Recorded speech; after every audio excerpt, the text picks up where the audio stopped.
Silakan Prof, waktunya untuk paparan bisa 15 menit. Nanti dilanjutkan tanya jawab 10 menit. Ya, majelis, karena tadi saya merasa keberatan, saya izin untuk mengundurkan diri ketika rekan saya Profesor Harits akan memberikan penjelasan. Nanti saya akan masuk lagi di saksi ahli yang lainnya. Silakan. Sebagai konsistensi dari sikap saya. Terima kasih. Ya. Majelis yang mulia, saya kira sebelum Saudara Bambang Wijayanto meninggalkan tempat. Sudah nggak apa-apa Pak Edi, itu kan haknya beliau juga. Ya, saya kira saya berhak untuk tidak terjadi karakter assassination karena begitu dikatakan oleh Saudara Bambang hari ini pemberitaan dengan seketika mempersoalkan keberadaan saya. Saya hanya ingin mengatakan secara cuma 30 detik bahwa pemberitaan yang disampaikan oleh Saudara Bambang itu tidak disampaikan secara utuh. Pada saat itu Ali Fikri juru bicara mengatakan akan menerbitkan sprindik umum dengan melihat perkembangan kasus. Dan yang kedua, status saya sebagai tersangka sudah saya challenge di Pengadilan Negeri Jakarta Selatan dan putusan tanggal 30 membatalkan status saya sebagai tersangka. Jadi saya berbeda dengan Saudara Bambang Wijayanto yang ketika ditetapkan sebagai tersangka, dia tidak men-challenge tapi mengharapkan balas kasihannya Jaksa Agung untuk memberikan deponer. Terima kasih. Majelis Mahkamah Konstitusi yang saya muliakan, para kuasa hukum paslon 01 dan paslon 03. Pak Edi, ini Prof, izin dari kampusnya belum ada ya? Kami tidak mengajukan izin, jadi memang langsung ke sini. Surat tugas kalau Ya. ingin ya sudah, nanti keterangannya kami yang menilai karena ini bagian dari kelengkapan formal. Ya, ya kan? baik.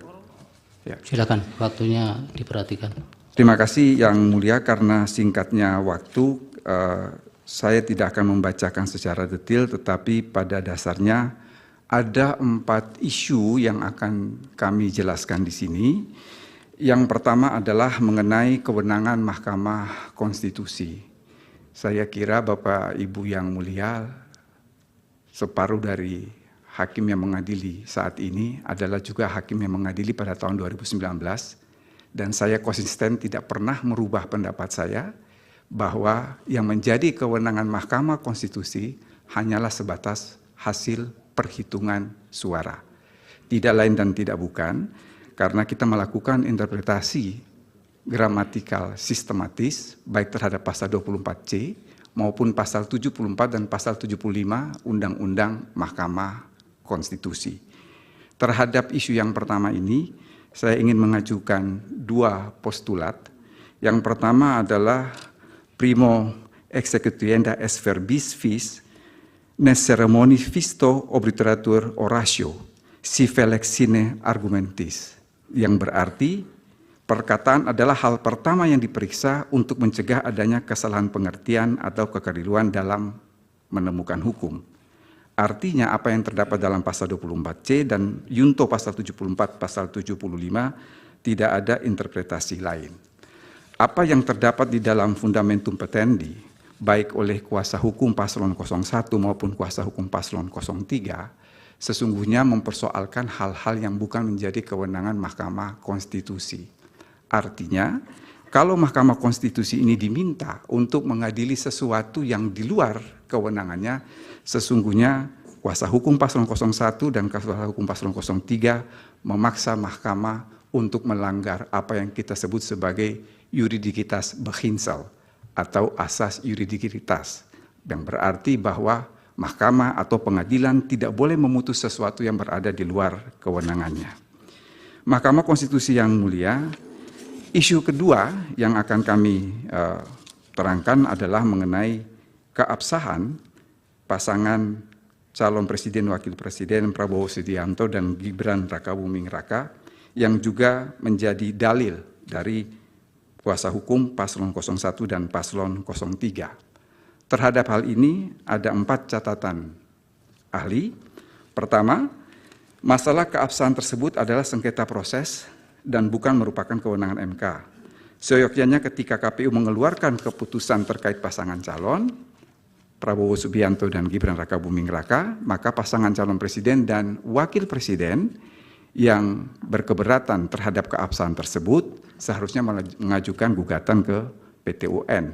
Ketika ini tidak dilakukan, berarti pasangan 01 maupun 03 telah melakukan apa yang kita sebut dengan istilah reverse-working atau melepaskan haknya. Yang kedua, secara de facto pada masa kampanye saat debat presiden dan wakil presiden, hal ini tidak pernah dipersoalkan. Artinya ada pengakuan secara diam-diam. Yang ketiga, masalah yang terkait batas usia. Menurut pendapat kami, KPU hanya melaksanakan putusan MK, sehingga semestinya terkait masalah batas usia ini tidak dipersoalkan kepada KPU, tetapi kepada Mahkamah Konstitusi. Dan yang terakhir, putusan MK dalam perkara Aquo yang saat itu juga berlaku mempunyai kekuatan yang sama dengan undang-undang.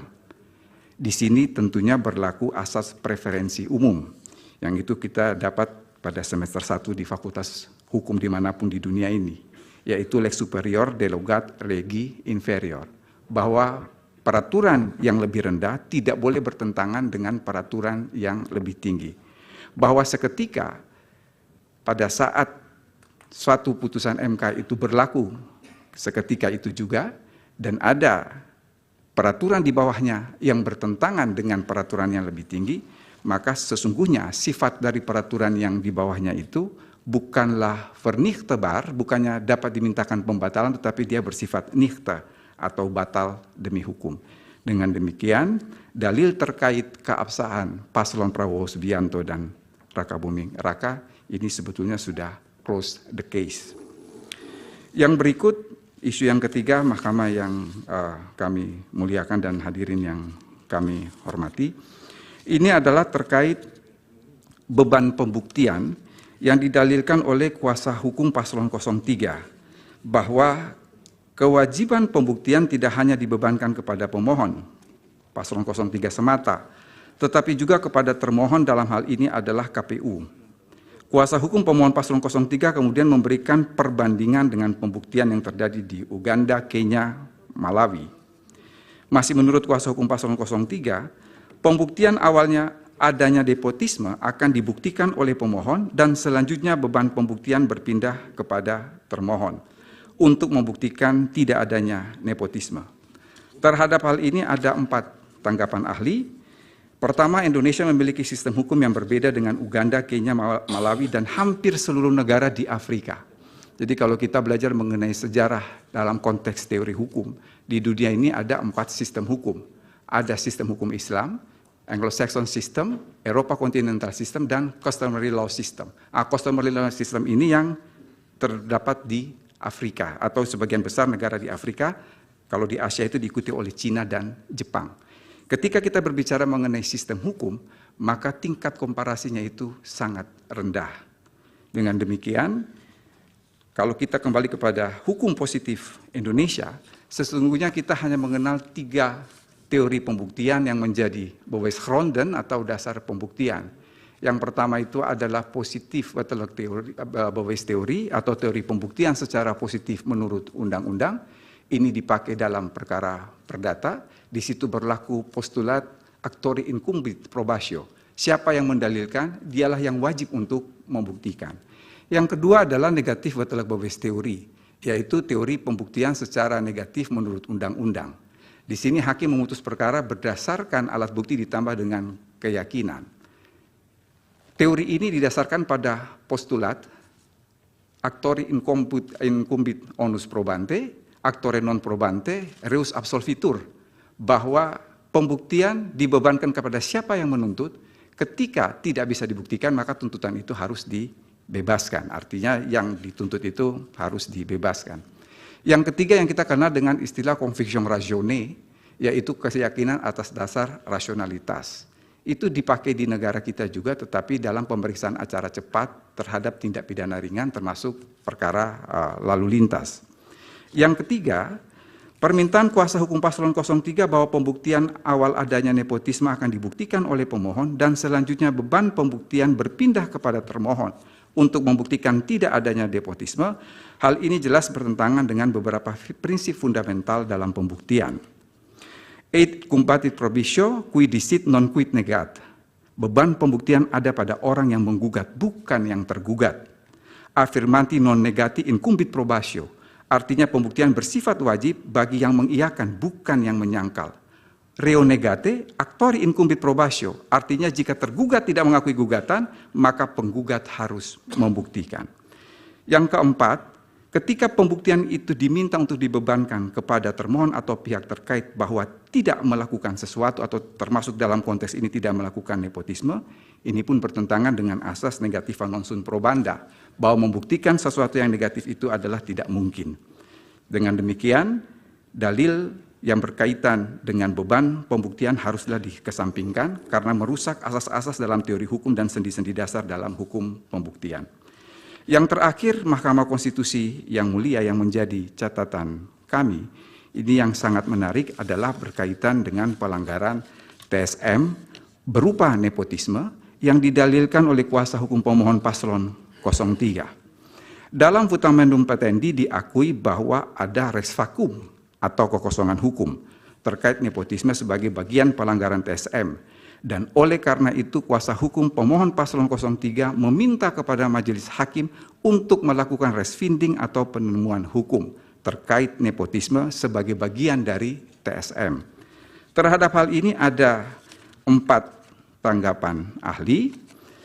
Pertama, sebetulnya kalau kita melihat dari sistem hukum yang ada di negara kita, persoalan nepotisme ini ada di dalam Undang-Undang Nomor 28 Tahun 1999, yang mana dalam Undang-Undang Akuo dia berada dalam frasa korupsi, kolusi, dan nepotisme.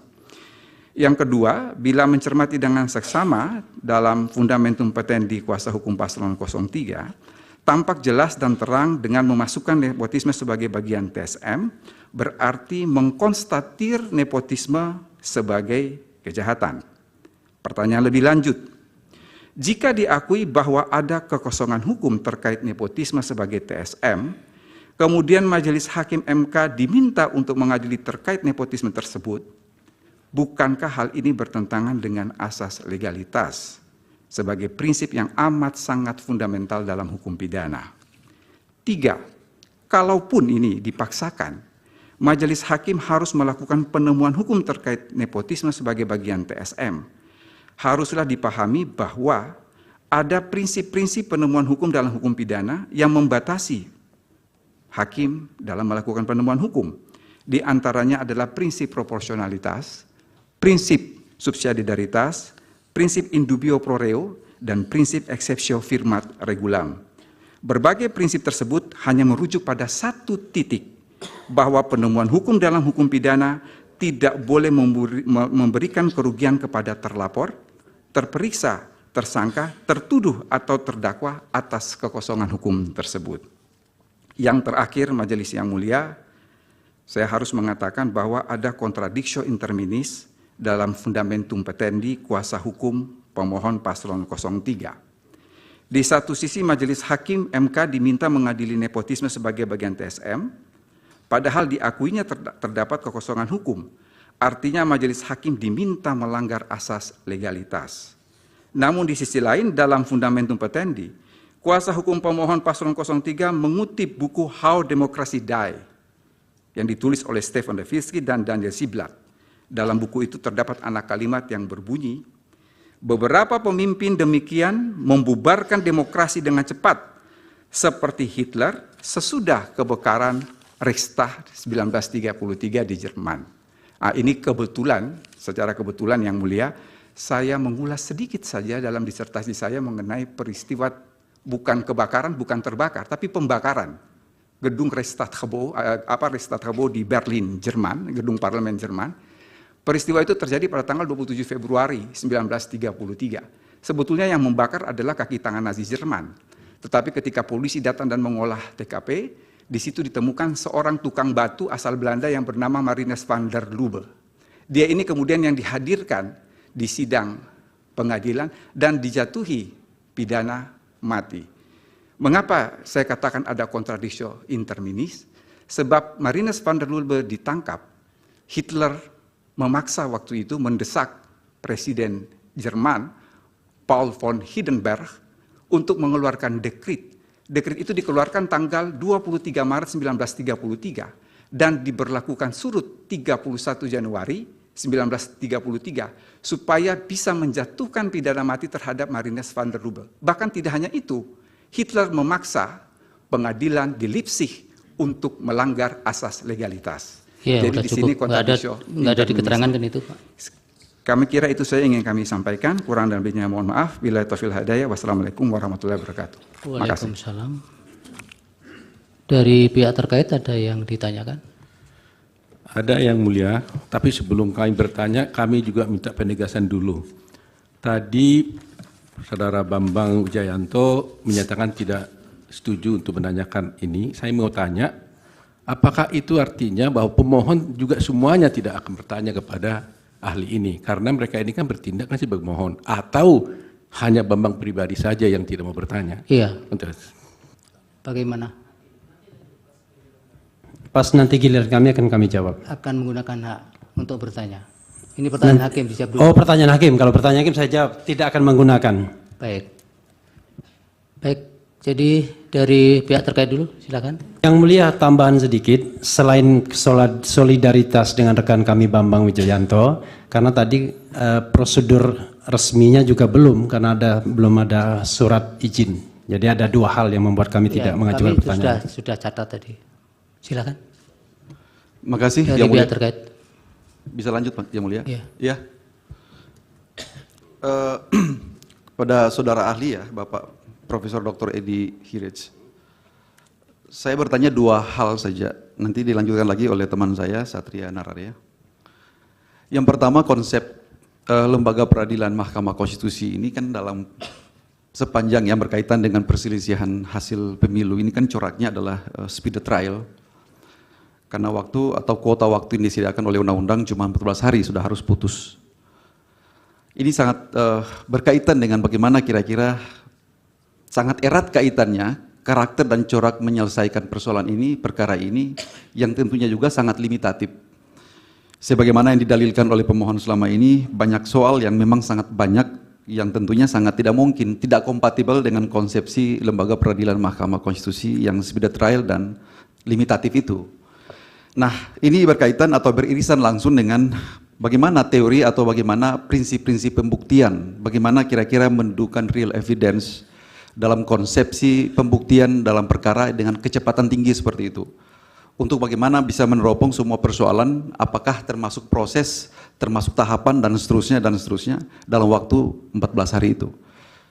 Padahal pemahaman kami bahwa konsep itu bukan demikian, tetapi memang betul-betul hanya sebatas atau membatasi diri pada soal-soal yang berkaitan dengan hasil pemilu. Untuk konteks itu kami butuh saudara ahli bisa menjustifikasi dan bisa memberikan pendapat dan pandangannya secara teoritiknya seperti apa sebenarnya, sehingga Mahkamah Konstitusi berangkat dari fitrahnya untuk menyelesaikan persoalan ini secara terbatas. Itu yang pertama, tanpa harus mengabaikan prinsip-prinsip konstitusionalisme atau perlindungan terhadap hak asasi manusia. Yang kedua, tadi telah disampaikan ya, bagaimana semestinya sikap Mahkamah Konstitusi dalam menyikapi legal issue. Jadi salah satu isu penting yang kami underline dalam konteks ini adalah adanya satu vakum reh, semacam adanya kekosongan hukum versi pemohon gitu. Bagi kami tidak ada kekosongan hukum, tapi bagi pemohon kekosongan hukum. Nah, sepanjang terkait dengan isu ini, Mahkamah diminta untuk menyelesaikan soal-soal yang berkaitan dengan abuse of power atau KKN, yang seperti tadi diterangkan oleh saudara ahli, sebenarnya telah diatur juga secara terbatas dalam Undang-Undang 28 tahun 99 tentang penyelenggaraan negara yang bebas dari KKN. Ini sangat beririsan dengan soal kompetensi absolut daripada Mahkamah Konstitusi. Apakah perkara seperti itu atau dalil yang demikian ini bisa dianggap sebagai satu kekosongan hukum, ataukah mestinya harus didorong, Mahkamah harus mendorong persoalan ini untuk diselesaikan di lembaga peradilan konvensional yang lain, seperti di Pengadilan Tata Usaha Negara dan seterusnya. Bagaimana menurut ahli atas isu itu? Kami mohon pencerahan. Terima kasih, dilanjutkan oleh teman kami yang mulia. Silakan. Ya, terima kasih. Melanjutkan pertanyaan dari rekan Bang Fahri mengenai nepotisme yang menurut hemat kami bukan merupakan suatu kebaruan. Mohon penjelasan ahli bagaimana memandang pengaturan mengenai nepotisme berdasarkan peraturan perundang-undangan yang ada di Indonesia Dan kemudian apakah bisa dikaitkan dengan petitum dari pihak pemohon untuk mendiskualifikasi calon pasangan presiden dan wakil presiden tertentu dalam konteks perselisihan hasil umum pemilihan presiden ini? Terima kasih.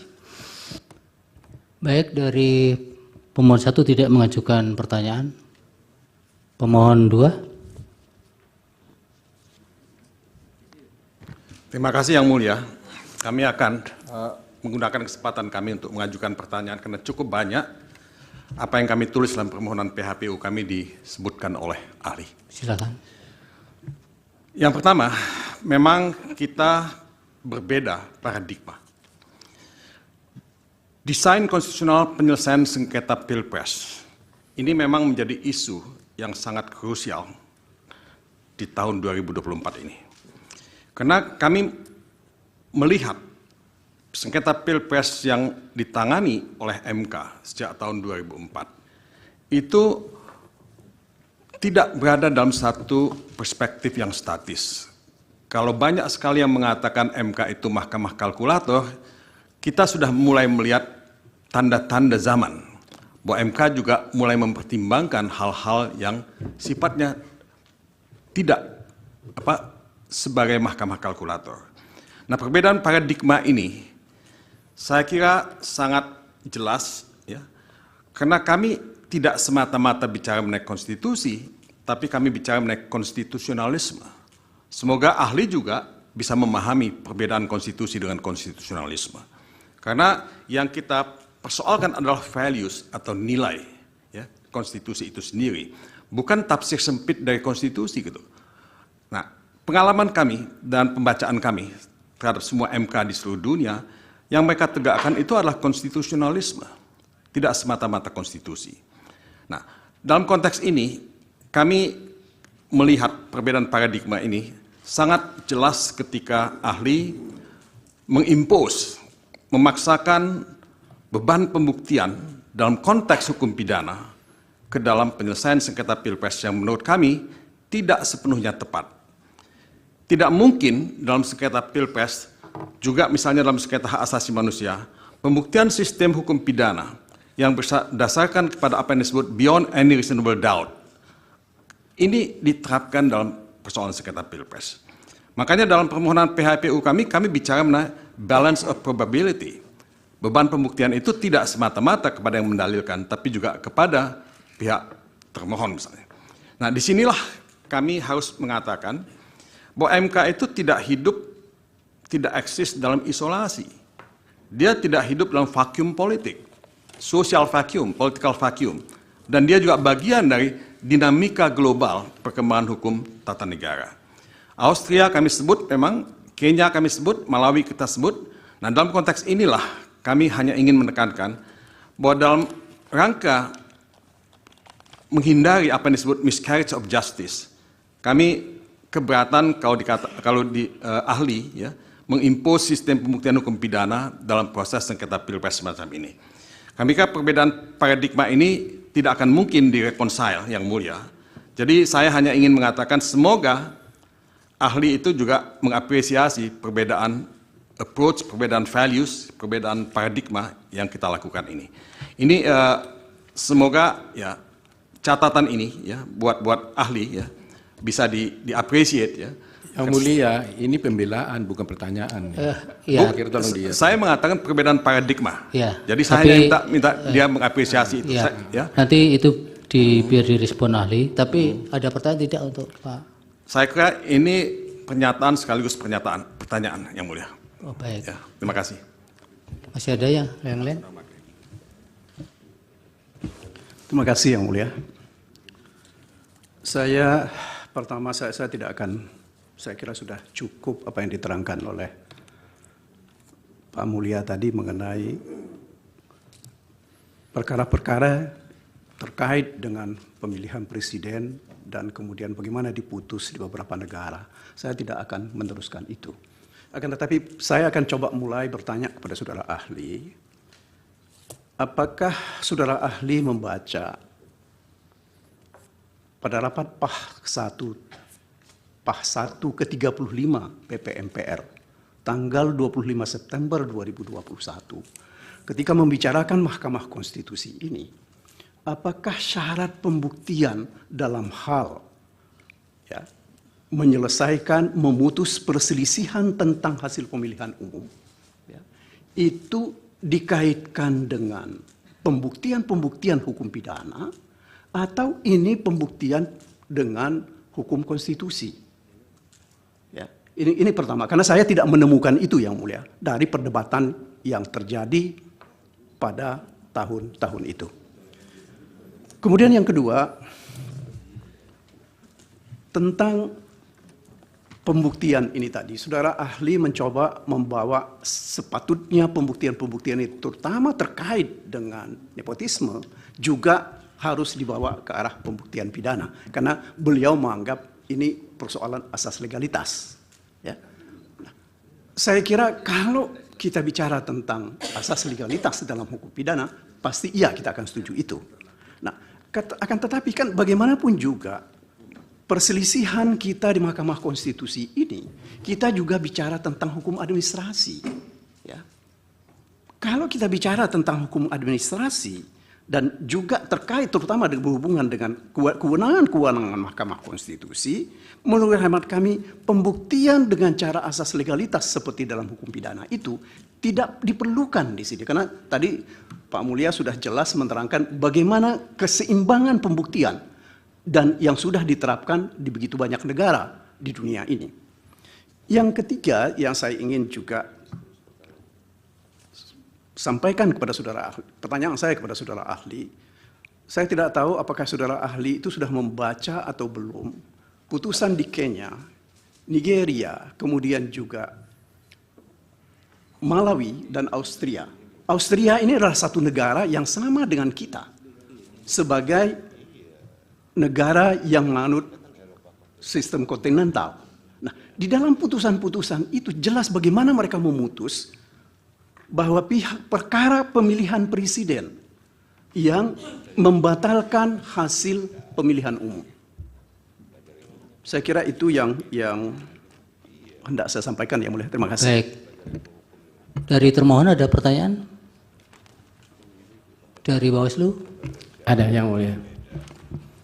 Saudara ahli dalam keterangannya telah menjelaskan tentang eksistensi satu kewenangan yang telah diberikan kepada satu lembaga. Bagaimana pandangan ahli terkait manakala satu lembaga yang diberi wewenang oleh satu undang-undang, katakanlah Bawaslu, diberi wewenang untuk menerima laporan dari masyarakat, kemudian Bawaslu menyatakan tidak dapat menerima memproses laporan tersebut. Lebih lanjut karena konteks yang dipersoalkan ini berkenaan dengan hasil, sehingga Bawaslu tidak berwenang menangani karena menjadi kewenangan lembaga lain, yakni Mahkamah Konstitusi. Padahal undang-undang memberi kewenangan penuh kepada Bawaslu untuk memprosesnya sepanjang tahapan pemilu masih berjalan. Pertanyaannya, apakah ini dapat dikatakan bahwa Bawaslu membatasi wewenangnya sendiri? Mohon penjelasan ahli. Demikian. Cukup dari Habib. Mulia, masih boleh kita? Sudah lewat tadi. Oke. Kan sudah dua juga dari Pak Baik, Mulia. Mahdir dengan Pak Mulia. Dari Hakim tidak ada? Silakan. Sedikit, Prof. Sehat ya? Sehat. Ya. Terima kasih. Terlepas dari merit of the case ya, materi pokok perkara ini, kita kan sama-sama melihat juga bahwa yang namanya konsep beban pembuktian dan pengaturan beban pembuktian itu juga bukan sesuatu yang statis, tapi ada perubahan ya. Karena itulah kemudian misalnya dalam hukum pidana kita, meskipun pasal 66 KUHP itu mengatakan terdakwa tidak dibebani beban pembuktian karena inline dengan asas praduga tak bersalah, tapi kemudian diintroduksi dalam sistem kita reversal burden of proof, beban pembuktian terbalik. Nah, artinya yang ingin saya katakan, saya ingin minta pandangan dari ahli bahwa itu bukan sesuatu yang statis, prinsip-prinsip beban pembuktian yang ada, apalagi di dalam hukum pidana. Terima kasih Pak Ketua. Baik, terima kasih Pak Arsul. Ya, saya tambah sedikit Pak Prof. Edi. Kalau dalam kasus-kasus seperti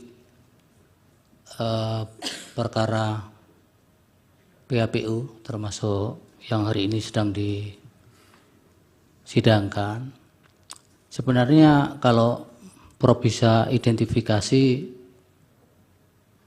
penekanannya sebenarnya pada pembuktian kebenaran formil atau material sebenarnya. Nanti tentunya akan bisa dikaitkan dengan bagaimana passing grade atau tata urutan alat bukti itu di pasal 38 Undang-Undang MK itu, peraturan Mahkamah Konstitusi itu. Kemudian yang berkaitan dengan paradigma tadi yang agak tajam perbedaannya tadi, apakah kemudian Mahkamah Konstitusi sebagai pelaku kekuasaan kehakiman dalam pengejauhan hak konstitusional sebagaimana diamanatkan pasal 24C itu, apakah kemudian tidak ada nuansa-nuansa bahwa sebenarnya di situ ada perusahaan-perusahaan hak konstitusional warga negara yang kemudian tidak serta-merta bisa diterjemahkan bahwa itu sebagaimana paradigma yang ada di perkara-perkara pidana, perdata, dan lain sebagainya. Jadi ada nuansa-nuansa khusus yang ada di peradilan Mahkamah Konstitusi meskipun sedangkan menjalankan fungsi mengadili perkara-perkara kasus konkret berkaitan dengan PHPU hari ini. Mungkin itu bisa dijelaskan sekalian. Ada tambahan dari Prof. Arif sedikit juga. Iya. Senang saya ketemu kalau anak muda pintar begini.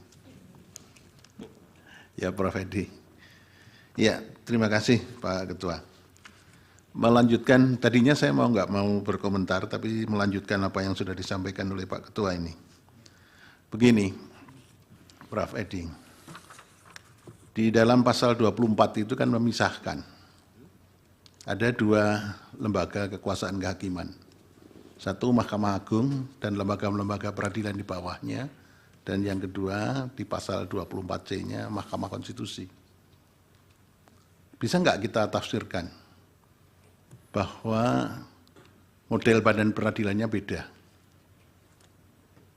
Kalau yang Mahkamah Agung sampai di bawahnya adalah mengadili perkara-perkara yang konkret, meskipun Mahkamah Agung juga mempunyai kewenangan judicial review produk peraturan perundangan di bawah Mahkamah Agung. Tapi sama pengalaman saya, tadi menyinggung apa yang sudah disampaikan oleh Pak Todung Mulya Lubis. Saya kebetulan bergaul dengan para ketua Mahkamah Konstitusi sedunia, se-Asia, karena saya pernah ketua Mahkamah Konstitusi Asia. Yang terakhir saya ke PENIS, kemarin ditugasi Pak Ketua, untuk rapat biro Mahkamah Konstitusi Dunia. Saya bergaul di forum itu, memang Mahkamah Konstitusi punya ciri khusus yang berbeda dengan Badan Peradilan Mahkamah Agung. Meskipun di beberapa negara, kewenangannya jadikan satu, antara Supreme Court dan Constitutional Court.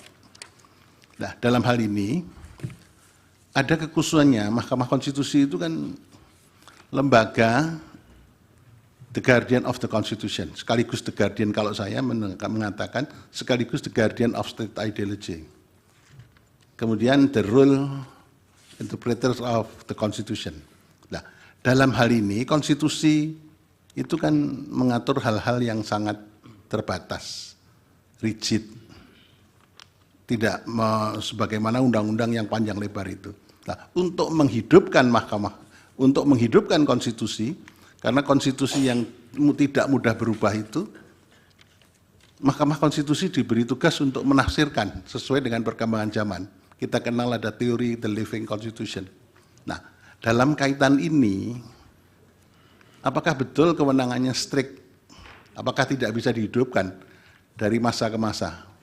Di Mahkamah Konstitusi, pada waktu kepemimpinan Pak Jimli Asidiki, kemudian agak juga bergeser ke pimpinan Pak Mahfud, juga bergeser ke pemimpinan pada waktu Pak Akil dan selanjutnya saya yang sekarang terakhir kepemimpinan Pak Suhartoyo. Kan memungkinkan dalam upaya sebagai the living constitution itu menafsirkan konstitusi, pasal 24-nya kita bisa tafsirkan dalam istilah Haryo Mataraman, ya, menafsirkan mulur mungket kan boleh. Karena kita mempunyai kewenangan untuk menafsirkan konstitusi. Sehingga kalau pendapat Pak Edi Hiritz yang kedua ini, atau apa yang disampaikan dalam kedua, interpretasi gramatikal ini, gimana kalau apa yang saya sampaikan tadi? Terima kasih. Silakan Prof, dijawab singkat-singkat. Ya, terima kasih Majelis yang mulia, terima kasih dan penghargaan juga kepada kuasa hukum paslon 03 yang mengajukan pertanyaan dan demikian juga dari Prof. Arief dan Pak Asrul serta Pak Suhartoyo. Terkait apa yang disampaikan oleh pihak terkait, saya kira justru ketika perselisihan hasil pemilihan umum ini betul-betul dirancang speedy trial, peradilan yang begitu singkat, hanya 14 hari kerja, karena memang merujuk hanya pada perhitungan hasil suara, tidak yang lain. Sebab kalau kita harus memasukkan segala sesuatunya bisa juga diadili oleh Mahkamah Konstitusi, maka saya kira waktu 14 hari itu sangat tidak fair untuk membuktikan berbagai dalil. Jadi itu sudah merupakan satu kesatuan.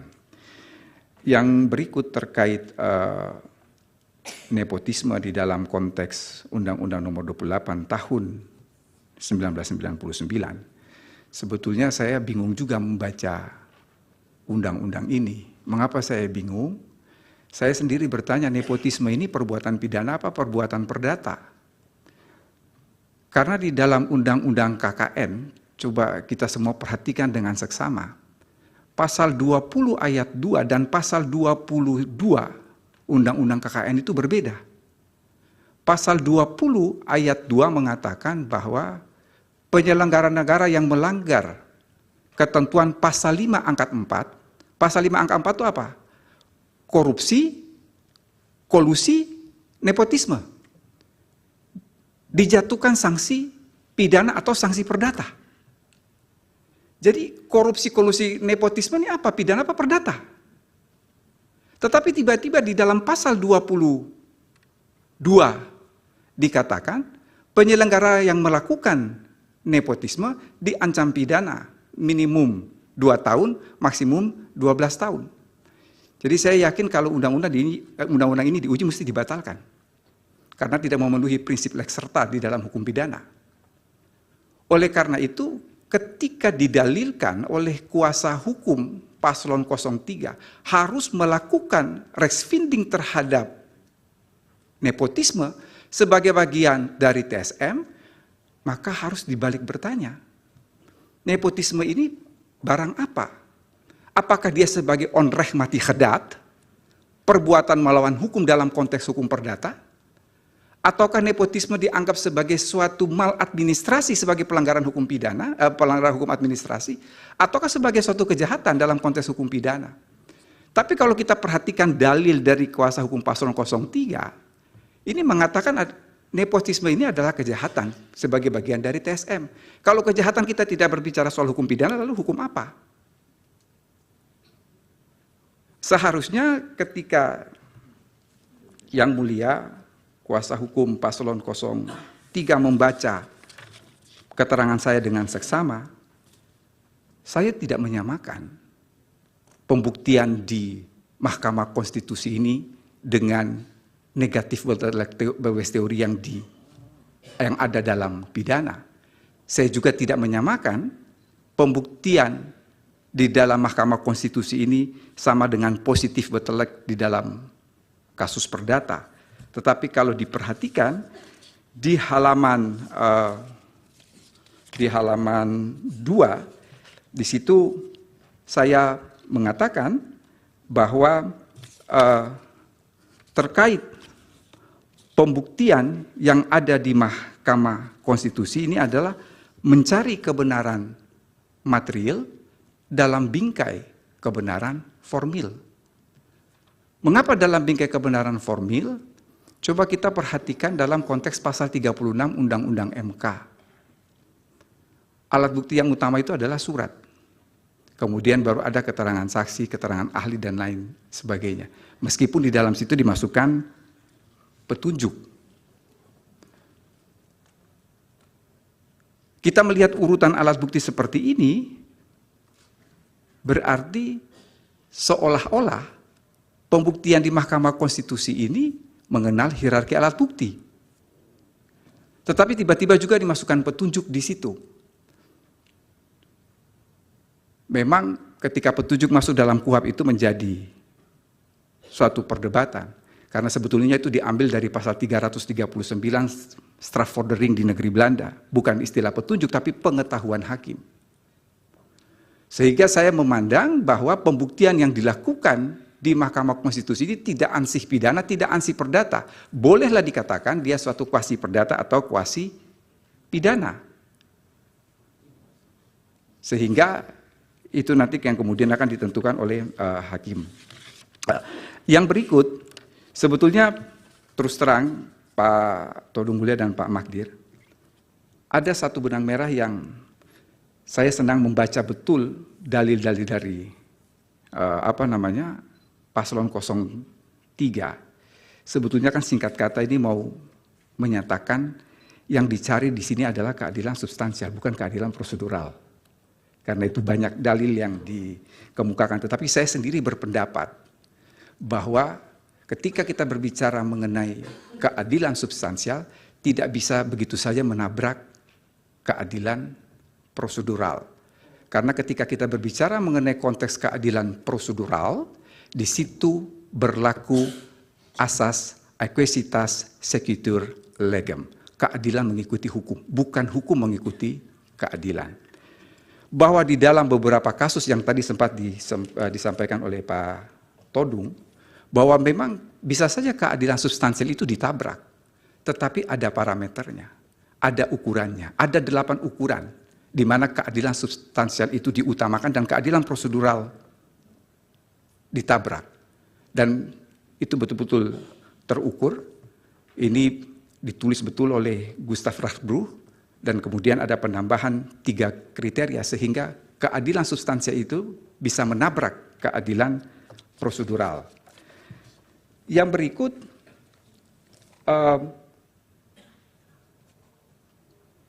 dari Pak Asrul yang mulia, bahwa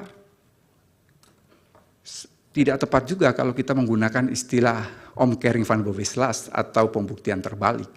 Karena sebetulnya yang ada dalam beberapa undang-undang kita itu bukan pembuktian terbalik. Pasti saya yakin yang dimasukkan itu adalah soal tindak pidana korupsi. Yang ada di tindak pidana korupsi itu adalah pembuktian berimbang. Karena ada yang menjadi hak penuntut umum, ada yang menjadi kewajiban penuntut umum, ada yang menjadi hak terdakwa, dan ada yang menjadi kewajiban terdakwa. Jadi dia sebetulnya lebih pada pembuktian berimbang. Bukan omkering van Boveslas yang pembuktian itu sepenuhnya diserahkan kepada terdakwa. Yang berikut adalah terkait ini yang izin Pak Ketua, yang ingin saya katakan adalah bahwa konsep tentang atau doktrin tentang beban pembuktian itu faktualnya juga bergeser, gitu loh. Betul. Tidak seperti pada prinsip awalnya, itu saja. Makasih. Bahwa prinsip pembuktian itu bergeser boleh-boleh saja, tetapi tolong semua dinyatakan di dalam undang-undang. Karena pembuktian itu hal yang paling prinsip dalam pengadilan. Oleh karena itu ketika berbicara mengenai pembuktian, di situ berlaku 3 asas yang tidak boleh dilanggar, yaitu lex praevia, lex serta, lex scripta, dan lex stricta.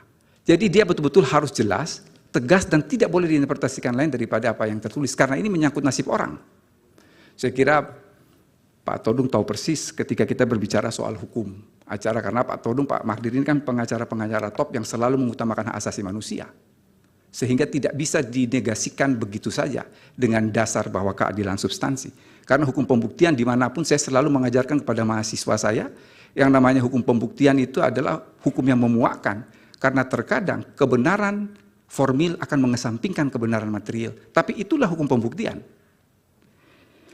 Yang berikut dari Prof. Arief, saya kira Prof, pasal 24C ini kemudian diterjemahkan langsung dalam pasal 74 dan pasal 75 Undang-Undang MK, khusus terkait PHPU. Sehingga kalau saya boleh merekomendasi soal kewenangan MK ini, mumpung Undang-Undang MK ini sedang dipending, ya ini dirubah, supaya tidak tiap 5 tahun kita akan berdebat hal yang sama. Jangan yang diutak-atik itu hanya batas usia saja. 2 kali Undang-Undang MK dirubah itu yang diutak-atik batas usia, yang tidak substansi. Tapi hal-hal seperti yang ini saya pikir harus, bila perlu, dirubah, karena paslon 01, paslon 03, paslon 02, semua ini kan partai politik yang ada di belakangnya, yang menguasai DPR, ini dirubah. Bisa saja bahwa Mahkamah Konstitusi ini lalu kemudian menjadi seperti pengadilan banding untuk sifat pelanggaran yang mungkin tidak bisa diselesaikan oleh Bawaslu maupun KPU. Jadi sekaligus menjawab pertanyaan dari Bawaslu, ketika itu sudah diperiksa dan dikatakan bahwa tidak bisa menerima laporan karena ada hal-hal yang bersifat prosedural dan lain sebagainya, saya kira dia telah melaksanakan kewenangannya. Lain halnya kalau ada laporan lalu itu kemudian tidak ditindaklanjuti. Itu lain persoalan. Saya kira itu saja yang ingin saya sampaikan, Majelis yang Mulia. Sekian dan terima kasih. Baik, terima kasih Prof. Edi. Semoga keterangannya bisa menjadi pertimbangan.